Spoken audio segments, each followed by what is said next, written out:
UP में सीटें आ चुकी थी, उन्होंने कहा था अगला लक्ष्य बंगाल।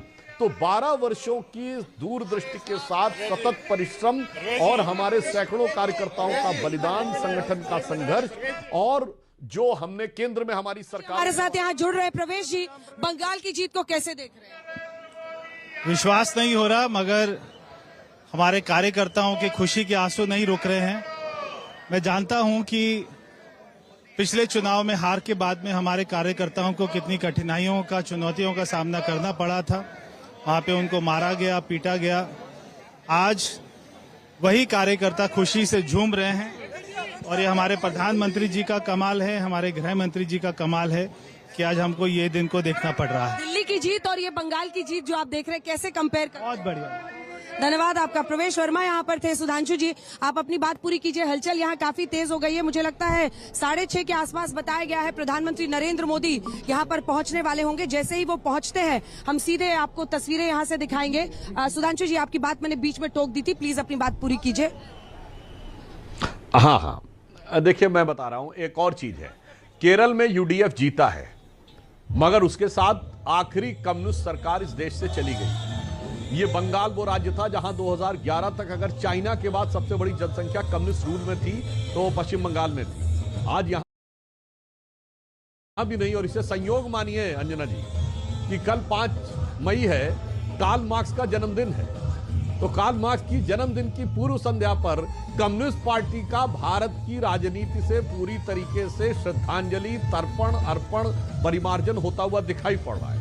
मगर मैं पुनः यह भी कहना चाहता हूं कि हमें इस बात पे बहुत खुश नहीं रहना है, बल्कि सावधान भी रहना है। अब ये अर्बन नक्सल, अल्ट्रा लेफ्ट वाले अगर राजनीतिक लड़ाई हार गए हैं तो अब आप देखिएगा ये भारतीय समाज में सोशल मीडिया के माध्यम से, अन्य चीजों के माध्यम से भारत में प्रांतों की लड़ाई, भाषा की लड़ाई, जात की लड़ाई करवाने का यह प्रयास करेंगे तो आने वाले समय में भारत के हर नागरिक को इस विषय पर भी बहुत सजग रहना है।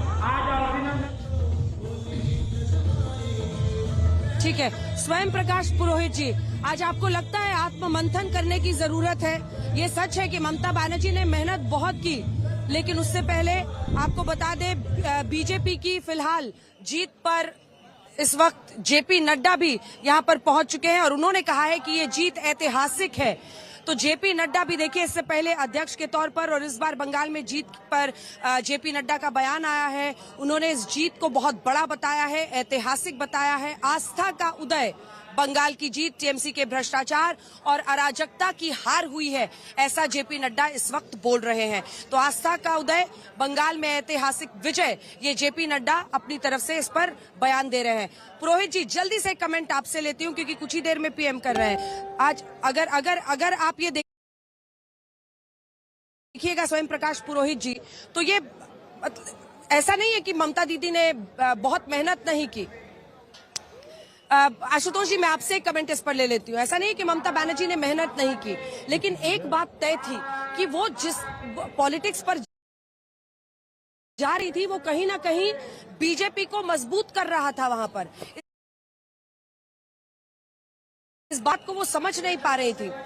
वो जिस तरह के